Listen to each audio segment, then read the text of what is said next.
I was ordained in the year 2000 at the age of 40. That leaves me, 58 now.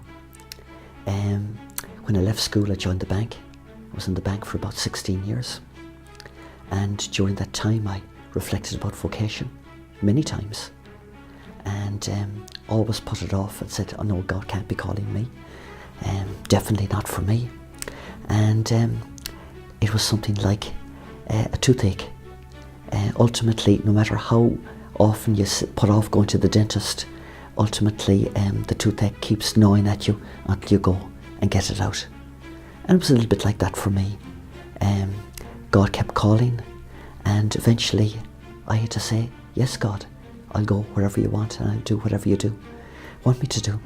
And I suppose the greatest sense of freedom, like getting out that tooth, was the day I signed my resignation from the bank and started my journey towards priesthood. I went to Maynooth in 1995, studied for 5 years there, and was ordained on Trinity Sunday, the 18th of June 2000. Sure, I was afraid of being a priest. Sure, you were getting your salary every month. Sure, you had a nice car. Sure, you had everything you wanted.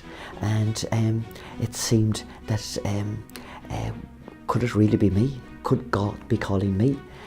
Surely God must be mistaken. Really, it must be a mistake. It can't really be calling me. Maybe He's asking me to do something in my parish. I'll do something in my parish. That'll keep God happy. Maybe I'll be a Eucharistic minister. I've been asked to be a minister of Holy Communion. Maybe I'll do that. That'll keep God happy. Maybe I'll be on the pastoral council. Maybe I'll be involved in this, that and the other. That'll keep God happy. You're like, God, we have to ease off, And He just kept calling. And slowly but surely, a time came when there was a sense of realisation in my mind that I knew I'd end up a priest, although I hadn't made that final step yet. Kierkegaard speaks about the leap of faith, making that leap of faith, and I suppose I went to the brink a couple of times and didn't quite jump, and then ultimately I had to take a run at it and then took that leap of faith, and here I am today. Oh, there's so many beautiful things about it. There's so many things that are challenging, but there's so much beauty in it. I think the most beautiful thing ultimately is that God has called, and that in some way I've given a response. I've said yes to that calling. And I think it's much better to live out that calling and know that I'm following that calling, as opposed to living a life of regrets and saying, if only I had followed God's call. It's ultimately walking in friendship with Jesus Christ, walking with Him, trying to do His will as best I can, trying if I can to grow in holiness. I need prayers and grace to do that. But ultimately every day is a call to live that relationship with God and share that relationship with others. Jesus said to the disciples, they said, where do you live? And He said, come and see. And then they went and they were with Him. And after that, they brought others to meet Jesus.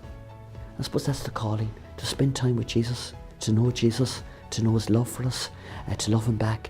But also, when we know His love, the calling is for each of us, whether we're a priest, religious or layperson, to bring others to encounter that Jesus as well, and to know His love also. Because ultimately faith's about an encounter with the living person of Jesus Christ. And that's transforming. I would encourage anyone who's thinking of religious life or thinking of priesthood, I'd say if you feel that God is calling you, you've no option but to seek out and follow that call and to discern whether that's really happening in your life. Don't live a life of regrets. Take on that challenge, discern, seek advice and the guidance of those who help young people, or the not so young people such as myself, discern of religious vocation. And know the joy of being called by Jesus into a special role in your life and in the life of the church.